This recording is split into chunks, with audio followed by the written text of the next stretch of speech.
இந்த உலகம் என்பது 71% நீராலும் 29% நிலத்தாலும் சூழப்பட்டிருக்கிறது. ஆனால் உலகம் எங்கும் தண்ணீருக்கான போராட்டங்கள் கடந்த அரை நூற்றாண்டு காலமாக வலுப்பெற்று வருவதை நாம் பார்க்கின்றோம். நம்முடைய இந்திய திருநாடு பல்வேறு இனங்கள், மொழிகள், பிராந்தியங்களை கொண்ட ஒரு துணைக்கண்டமாக இருக்கிறது. இந்த நாட்டிலே நதிநீர் பிரச்சனைகள் எழுகின்ற போதெல்லாம் ஒன்றிய அரசு தலையிட்டு நீதமான முறையிலே தீர்ப்பை வழங்க வேண்டும் என்று நாட்டு மக்கள் எதிர்பார்க்கிறார்கள். ஏனென்று சொன்னால் ஒரே நாட்டிலே வாழக்கூடிய ஒரே நாடாளுமன்ற தத்துவத்தை ஏற்றுக்கொண்ட நமக்கு மத்தியில நதிநீர் பிரச்சனையின் காரணமாக பிளவு ஏற்பட்டுவிடக் கூடாது என்ற அச்ச உணர்வு ஜனநாயக சக்தியில் எல்லோருக்குமே இருக்கிறது. உலகம் முழுக்க பல்வேறு நாடுகளை கடந்து ஒரே நதி பயணிப்பதை பார்க்கின்றோம்.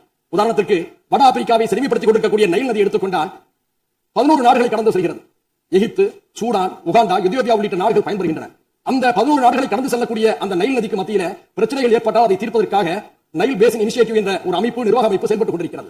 பல்வேறு நாடுகளுக்கு மத்தியிலே ஒரு நதி பாய்கின்ற போது அதை தீர்ப்பதற்கு ஒரு கூட்டுக்குழு ஏற்படுத்தப்பட்டு ஒரு ஒருமைப்பாடு நிலைநிறுத்தப்படுகிறது என்று சொன்னால், ஒரே நாட்டிலே பாயக்கூடிய நதிகளுக்கு மத்தியிலே பிரச்சனை ஏற்படுகின்ற போது ஒன்றிய அரசும் அதை சார்ந்தவர்களும் நீதமான ஒரு தீர்ப்பை வழங்க வேண்டும் என்றுதான் நாம் எதிர்பார்க்கின்றோம். அந்த அடிப்படையில் இதே மாமன்றத்தில் 6/12/2018 ஆண்டு அன்றைய அரசு இதே போன்ற ஒரு தீர்மானத்தை மேகதாதுக்காக கொண்டு வந்த போது நானும் அதை ஆதரித்து பேசினேன். இப்போதும் அதே பிரச்சனை எழுந்திருக்கிறது.